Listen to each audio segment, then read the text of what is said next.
The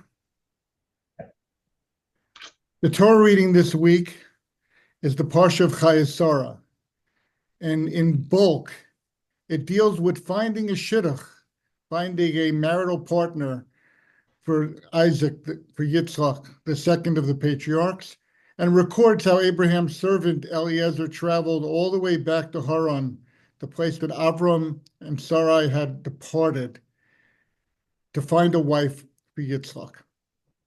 So the topic of this class is marrying, and the class is dedicated to Le'ilui Nishmas Mariam Bela Bas Yisrael Mordechai Halevi, who taught me more than I know about what marrying is all about. Interestingly, the first episode recorded in this week's Torah reading is the passing of Sarah. And we're not going to talk about the antecedents or the causes, but what's noteworthy to me is the Torah makes the following statement, and this is chapter 23, the second sentence, which is on page 106, 107 in the Stone Chumash. And it says, Vatoma Sarah b'Kiryat Arba hi Hebron. Sarah passes away in the city of Hebron, where we know she's buried today. Vayavo Avraham lispod l'Sarah v'rivkosa. And Avraham came, which indicates the fact that he was just coming back from the binding of Isaac. And he came to eulogize Sarah and to bewail her and to cry over her. And interestingly enough, the Hemek Davar, the Netziv, in his commentary on the Torah, raises a question. Typically, people, when they learn that someone passes away, they cry, and then they eulogize. And here the Torah specifically mentions the fact that Sarah is eulogized by her husband Avraham, and then he cries over her. And the Netziv offers a thought here, and I think it's a profound thought. He says, when someone is faced with the shocking news of the person passing away, sometimes the first thought that hits them is, wow, this is going to create a mess for me. Life is going to get more difficult. And such a person naturally starts to cry. And it's only later that they collect their thoughts and they start thinking about the magnitude of the loss and the person who passed away. But he says in Avram's case, Avram was focused completely on who Sarah was, what a grand person, what a meaningful life she had lived, how much light and goodness she had brought into the world, and how many other people she had inspired. And therefore, he was initially moved to focus on who she was and to eulogize her, to talk about her, to reflect upon the greatness that had now left the world. And it was only on reflection after focusing on the grandeur and greatness of his wife, Sarah, that then he was ready to sit and to cry over her in light of all the value that she had brought to the world and the tremendous loss that her passing offered to the world. And I think this is an interesting beginning point if we're talking about marrying. Because clearly people get married initially, oh, it's a good deal, it's an opportunity for me, it's going to be a benefit for me. And coming to know and appreciate the other person in the marriage, which is what we're going to talk about at the end of this class, and coming to understand that person's greatness and how that greatness can impact you is a key component of what marrying is all about according to the Torah. And the Torah is highlighting it here. Avram was a great person. He discovered God, at different views in terms of how old he was. He certainly was a person who had tremendous depth and insight and inquisitiveness and who sought out God on his own. But faced with the loss, with the passing of his wife Sarah, his life's partner, he immediately saw and understood that in her own right, she brought greatness into his life and what she meant to the world and to him in terms of her own preciousness and her own qualities and her own value, and how she as an individual was so important in her own right. Not impersonally, not lacking in regard of coming from the place of a marital bond, but rather be having an overwhelming sense of regard, respect, and reverence for who Sarah was as a person and how she, in her own right, was deserving of being understood, of being missed by everyone, and certainly by those people who were closest to her. So it's not it's not a question of being impersonal. It's not a question of being too philosophical. It's a question of the nature of seeing another human being in their own terms, something that's stressed throughout the Torah. The idea of v'ahavta l'reacha kamocha, valuing another person like you value yourself. You value yourself in your own right. And you need to learn to value others not based on what they do for me, how they benefit from me, how I've benefited from them, but rather understanding each and every individual with their intrinsic value and their intrinsic greatness. And the fact that you've had the privilege of being connected to a fellow Tselem Elohim, to a fellow human being who exuded a sense of godliness and God's presence in the world, and understanding that in its own right. And that is the most profound basis for a person to express appreciation for loss and an appreciation for what the world has lost. And we know that the rabbis take from this the idea that the death of a righteous person, the death of a leader of the Jewish people, has tremendous magnitude. It's a showstopper for the whole world. And in that sense, each and every person being a world unto themselves merits the same approach. And Abraham epitomized that. Abraham came, learned of his wife's passing, and immediately was able to express an appreciation for who Sarah was and what she had achieved and what she had accomplished. And then everyone was ready to mourn her loss in that perspective. The next, and what occupies so much of this portion of the Torah, are the instructions that Avram gives to his servant Eliezer to go back to Haran, to the place where he had left at God's charge to come to the land of Canaan, to seek a wife there for Yitzchak, provided the wife was willing on her own accord to come, and to bring that wife back. And under no circumstances was Yitzchak to leave the land of Israel, and preferably, or under no circumstances, was he to marry someone locally from the place. So we have detailed instructions given by Abraham to Eliezer. Eliezer travels back to Haran, a long trip, a big distance away. Eliezer encounters Rebekah at the well, sets up a test of character for her, where she passes with flying colors, then encounters her brother Lavan, is brought to the house of her parents, explains in detail the whole story of why he was there and what his mission was, and at the end secures Rivka's agreement and the permission of her family to bring her back to Yitzchak. And the parsha ends and concludes with her arriving back in the land of Canaan, and her in fact occupying the tent that Yitzchak's mother had occupied, and with all the grandeur and glory of the cloud of God's glory reappearing over the tent, and the bread staying warm from week to week, from Shabbos to Shabbos, the challahs that she would bake, and the candles that she lit on Friday night burning throughout the week, which recreated the entire atmosphere of the temple in Jerusalem. There was a completion of one generation passing on the leadership and legacy of Abraham and Sarah on to Isaac and Rebekah. And then the Torah is going to occupy themselves with their lives together, their children, and they're building the next step. Now, in the details of these stories and the way the instructions were conveyed to Eliezer, and then Eliezer executes them, and then Eliezer explains them to her parents. It's very lengthy in the Torah. Rashi makes the comment that this shows that the everyday speech of even a servant of someone as great as Abraham merits being written into the Torah in full, because you can learn so much from it, and it's so precious before God.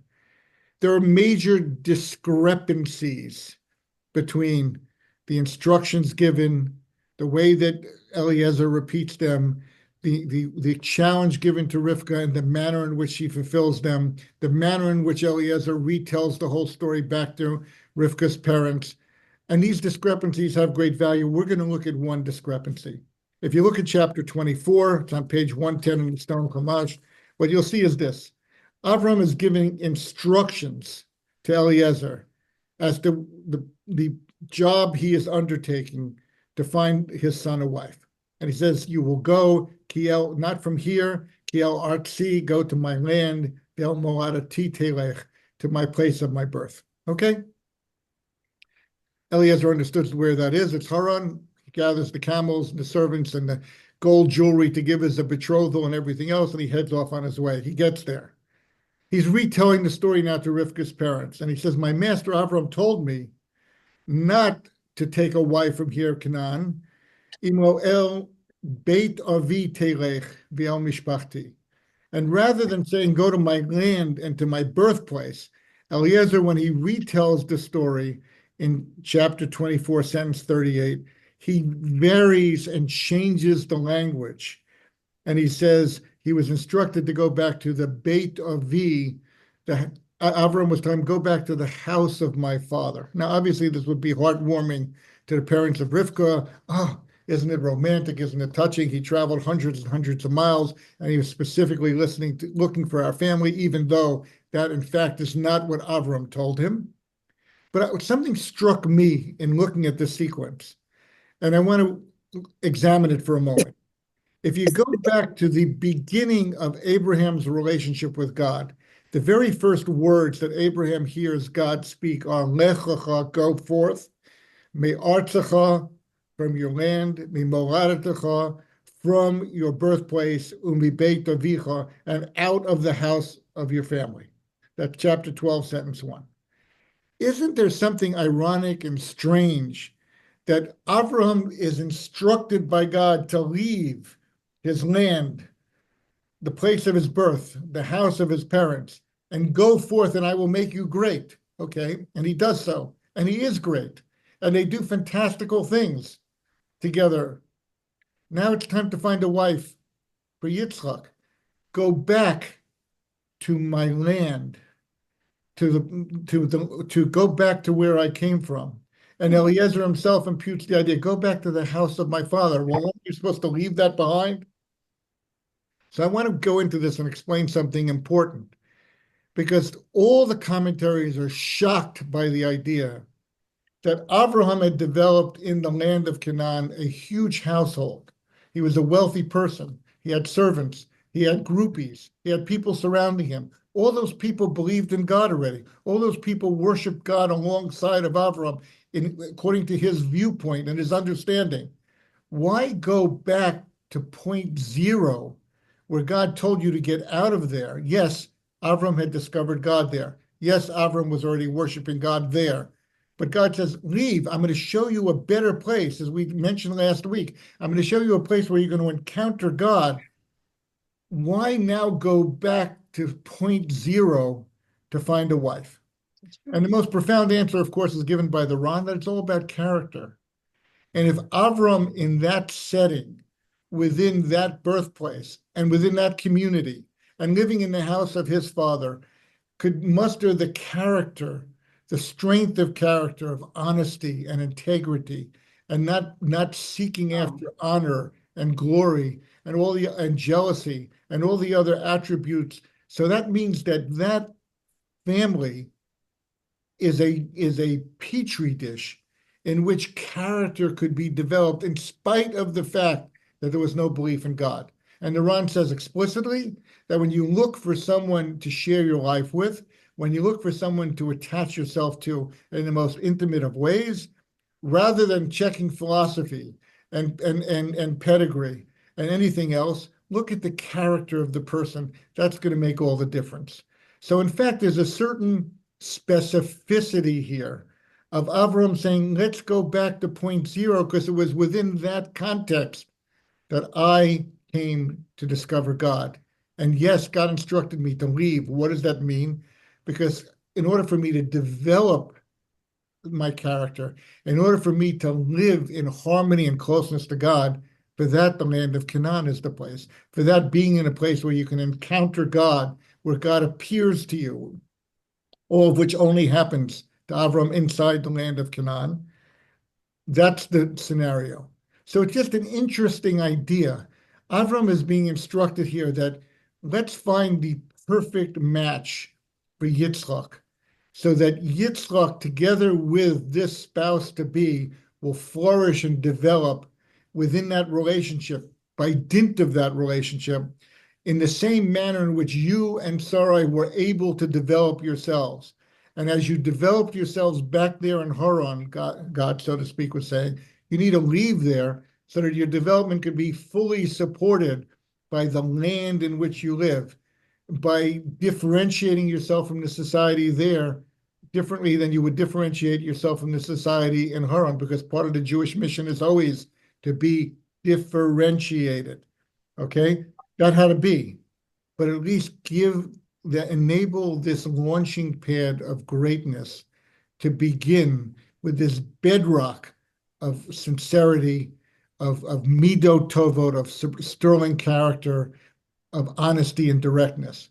Now we're going to see over the next several weeks of Torah reading that the people who had remained back there in Haran had become very corrupted, and they weren't honest. And Lavan is not an honest; he's a Ramoy, and they do worship idols, and they do have tremendous.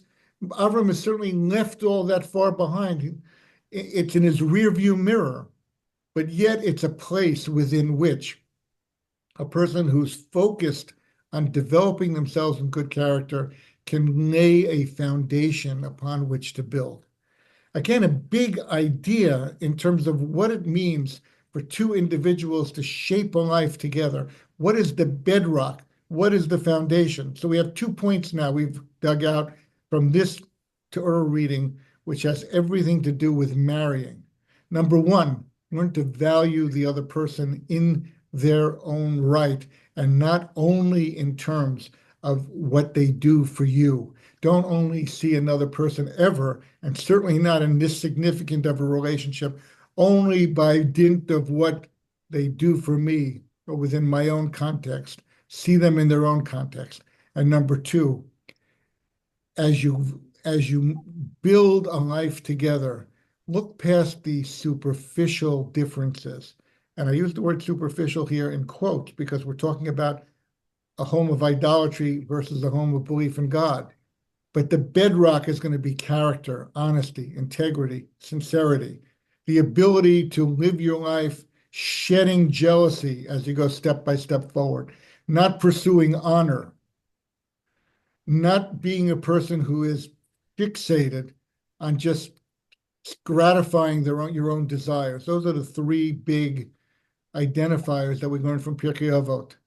Hakina, being jealous of other people; hataiva, unrequited passion and thirst and consumption; and kavod, and a need for just seeing other people honoring you rather than you being ready to honor others. So find people who are good on those levels. And of course, it has to be someone that you're inclined to love, and someone who is attractive to you as a person, and someone whose personality appeals to you. It's never as simple as a checklist. We decide according to Jewish law, it is always prohibited for two people to marry each other if they haven't seen each other, if they haven't been in each other's company. That's a law within the Torah, and we derive that law from important sources. So there has to be a personal affection and inclination, but it's built upon recognizing the other person in their own right. It's built upon developing character and seeing to it that the foundations of good character are there, so that all the myriad of decisions that you're going to make together as a couple, you can at least deal with these interferences, these aspects of human nature, which end up cutting a person off from real growth, real connection to God, really building a life. And those are the two lessons that we're going to build upon here. Next source I want to look at, and this source comes from what's called the Yalkut Me'am Lo'ez. It's an interesting book. It was published in 1730 by Rabbi Cooley, and it's written in Ladino, which was the language of the Spanish Jewish community, equivalent to Yiddish for the Ashkenazic German European world. It's a book that was written in 1730. It made a tremendous impact on the Spanish-speaking, on the Ladino-speaking Jewish world. In recent years, it became dormant because very few people speak Ladino. It became a dead language, although there are some people who speak it, and there is some revising of it. And came along Rabbi Aryeh Kaplan and taught himself, the genius that he was, Ladino, for the express purpose of taking the multi-volume writings of Rabbi Yaakov Kuli, which comprised the Yalkut Me'am Loes, the name of that he gave this book, and translating it first into English and then into Hebrew, and we have it today. In Kohelet, in Ecclesiasticles, we come across a sentence.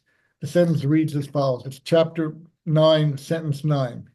Re'ei chayim im isha asher ahavta, kol yemei chayei hevlecha. You will find life with the wife that you love. All the days of your feudal life, that's the exact translation, which is provided to you under the sun, all the days of your life. Why? Kihu chelkacha b'chayim, because this is your portion within life. Asher ta'omel tachas hashemesh. So clearly this is a tremendous endorsement of marriage. Kohelet here, in the context of talking about men and women together, he says, you will first find true life with a woman that you love throughout your life, which is provided to you by God as your portion. There's heavy-duty language here. We're going to come back to the language of this sentence, but then the Yalkut Me'am Loes, as it does in several places, is going to tell us a beautiful story. And you let you sit back and I'll share the story with you in brief. It's written out in great length. But the story goes as follows, that Eliyahu Hanavi, the eternal supervisor of the Jewish people, who visits us each year on Pesach and takes a little sip out of the cup on our table, and who comes to every single Brit Milah that the Jewish people do throughout history and makes a brief appearance and leaves. He was doing his rounds, and he came to an inn, and there were 3 men sitting together over drinks, crying hysterically, unconsoled. So Eliyahu Hanavi, in the guise of an old man, sat down nearby, and he listened to what they were saying. And through their tears, each one expressed a tremendous sense of loss. First one, I left my family a few years ago in search of wisdom. I wanted to find a teacher. I wanted to understand Torah. I wanted to grow great as a human being. And of course, I wanted to bring that wisdom back with me. And here it is years later, after traveling and trying to study and pursuing wisdom everywhere I can. I'm on my way home, and I'm no more wise than I was when I left. The next one. Wow, I'll tell you my story. I lived in tremendous, tremendous poverty, unbearable with my wife and children. I finally told my wife, I'm going out to make my fortune. I will seek out wealth wherever I can find it. And I will do whatever it takes to become wealthy, and then I will come back to you and we'll build a beautiful life together. And the third person, well, my story is as follows. I left my family, my land, in search of a good wife. I wanted a partner in life, someone I could really build a beautiful, special life with. And I traveled many, many places for many, many years. And here I am heading home, the same lonely, single person I was when I left. Eliyahu listens to their stories. He zooms up to the heavens. He confronts God and says, let's give these guys a chance. What's going on here? And God says, no, they're not worthy. Each of them, I've heard them, listened to them, followed them. None of the 3 are worthy of what they're looking for. Eliyahu Hanavi says, come on, let's give them a break. Let's test them, okay? We talked about testing. Let's give them a chance. So God says, do what you want. You'll see what happens, okay? Eliyahu Hanavi comes back. Same little old man at the table next to them all of a sudden gets up, walks over to the first guy who was seeking wisdom and gives him a little piece of paper on which is written the Aleph Beis, the ABCs. tells the man, go home, read this chart, study it, seek out teachers where you were, and you'll see you'll become very wise, you'll become very knowledgeable, and you'll become a great Torah scholar. Puts a smile on the man's face, and he gets up to go home. Goes to the second one, says, here's a coin. When you get home, go to the marketplace, buy something, anything, do business with it, and you will see that great wealth will come to you. Goes to the third person, tells the third person, listen, you're looking, right across the river there's a poor little farmhouse with a widow who has one daughter. Go there, offer to help them. That daughter will be a great wife for you. All three of them leave on their mission, and lo and behold, the one with the olive bays goes home, and all of a sudden, within months of study and learning from the local rabbis, he becomes renowned in his knowledge, and people start traveling to him from all over the world, asking him halacha questions, seeking his wisdom and advice. The second one goes back to his village, starts doing business, and he becomes, whoever you want to say, the Warren Buffett of his time. And every investment he makes is great, and he becomes known for great wealth and prominence in the world. And the third guy walks across the river, knocks on the door of the poor widow, smiles at her and says, hi, perhaps I can help you with some chores. It looks like you need help here. Ingratiates himself to her. She eventually says, look, I have this daughter. I think you'd make a good husband for her. I think she'll make a good wife for you. And they get married. A couple of years pass. And God calls Eliyahu back to, okay, we did this little deal. I've done my part. You go back now and you test them. Eliyahu goes back to the one who's known for his wealth and vision. He gathers a few ignorant orphans in the marketplace. He knocks on the door. Man opens the door of his beautiful Beit Midrash where hundreds of students are gathered. And he says to the man, these boys need a teacher. I'm here to make sure you can teach them some Torah, teach them to read and write, teach them Chumash, teach them Mishnah. And the person said, you're coming to a great scholar like me to teach this riffraff? Are you kidding? Go someplace else. There are plenty of teachers for them. Whereupon Eliyahu says, okay, remember that little olive base sheet I gave you? I'm taking it back, takes it back. Within a very short order of time, the person forgets his learning. People are asking him questions, and he's baffled and he's lost. And within a short period of time, he goes back to being the ignoramus that he was before, living just as he did before his trek to find wisdom. Eliyahu goes to the next city. Again, he gathers some orphans, knocks on the front door.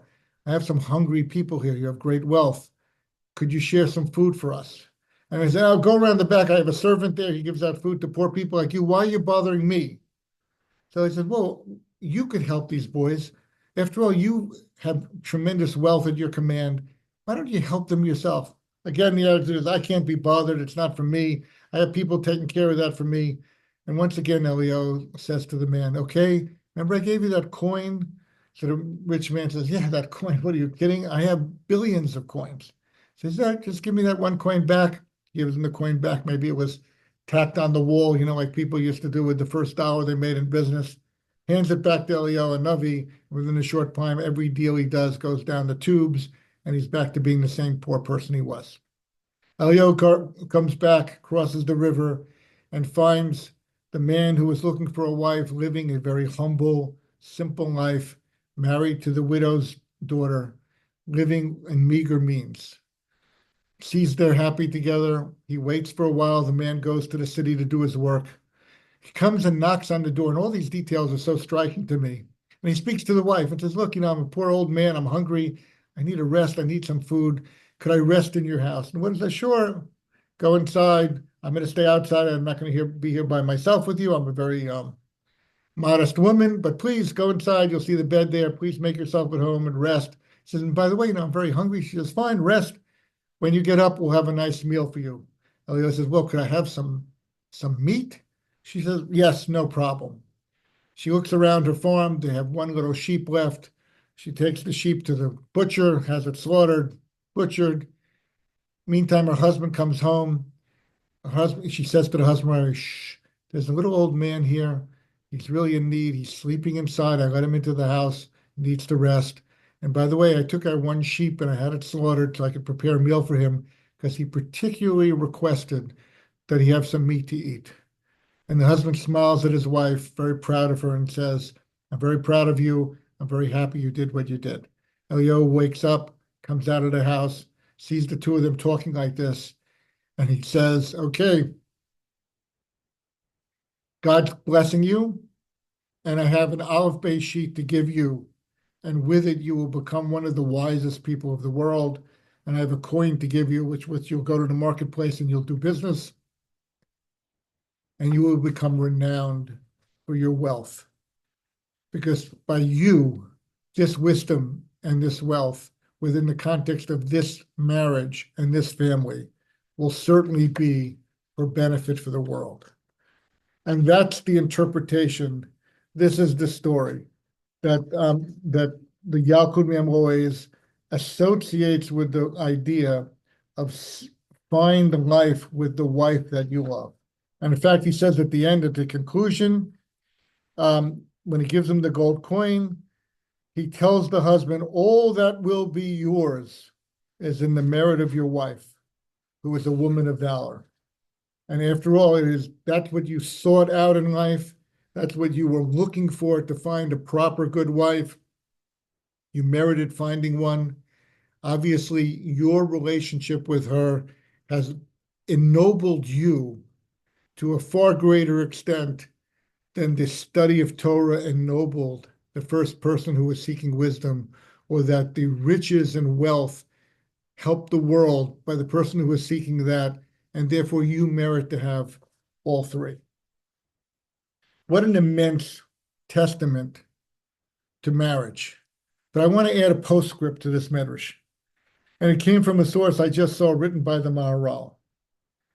The Maharal is interpreting the famous Mishnah in Pirkei Avot, chapter 4, Mishnah 1.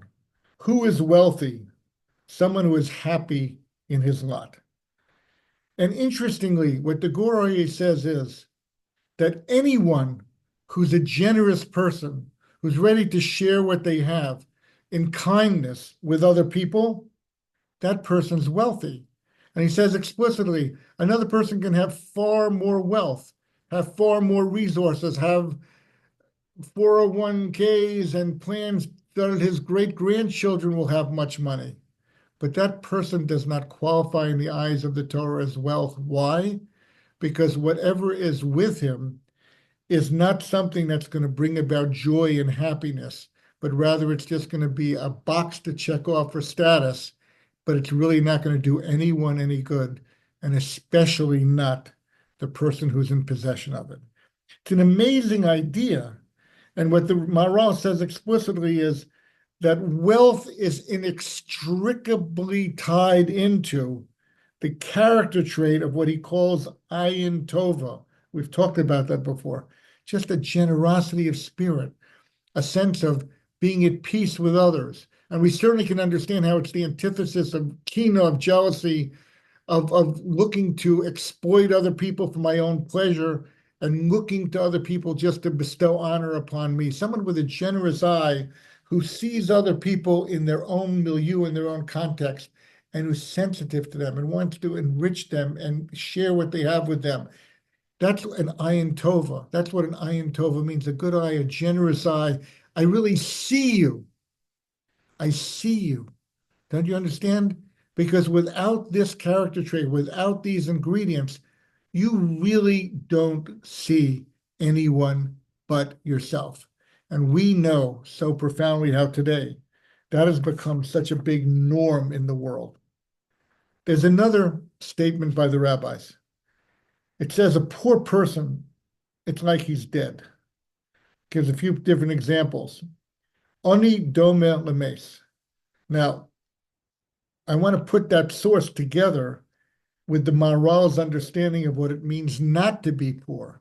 Because the Maharal writes explicitly, a person can have immense resources, but if they're hoarded, or if there's an unwillingness to contribute for the benefit of others, and by extension, if a person has wisdom and they're not willing to share that wisdom with others, and if they feel as though wisdom belongs to me. And yeah, I'm willing to answer your questions. It certainly makes me look good in everybody's eyes. It certainly gives me honor. It gives me prestige, gives me standing in the world.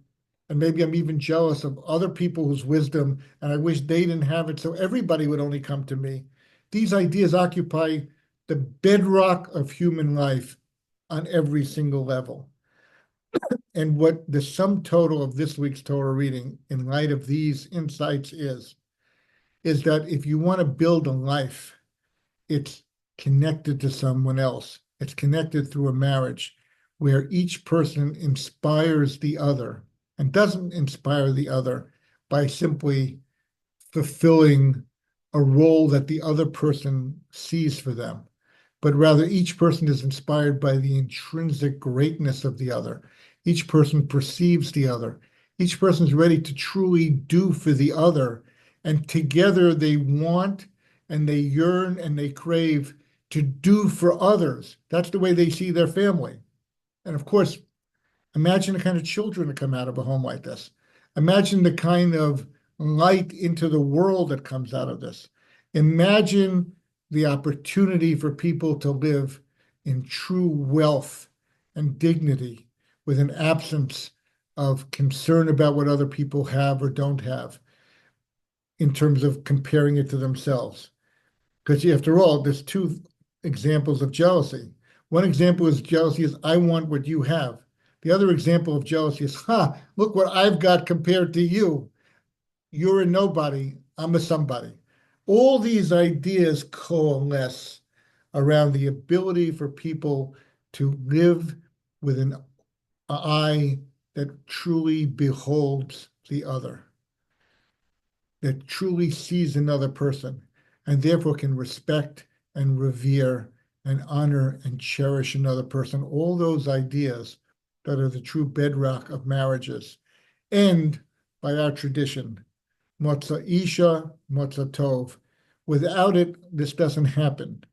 The first time that God demurs in the creation of the world is when God says, Lo Tov Heyot Ha'adam Levado. It's not good for a human being to be alone. It's only through this process. This is the reason why Abraham is so explicit in instructing Eliezer. This is the reason why the Torah devotes sentence after sentence after sentence to every nuance of the instructions Abraham gives to his servant Eliezer, the manner in which Eliezer carries it out, the manner in which the story is retold to her parents.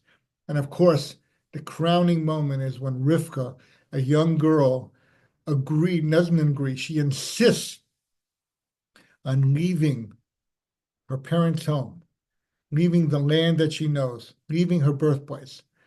And she's ready to take with her only one foundational thing, and that is her personal integrity, her personal goodness. And she's ready to marry that to the legacy of Abraham and Sarah. And she does so. And as they say, the rest is history.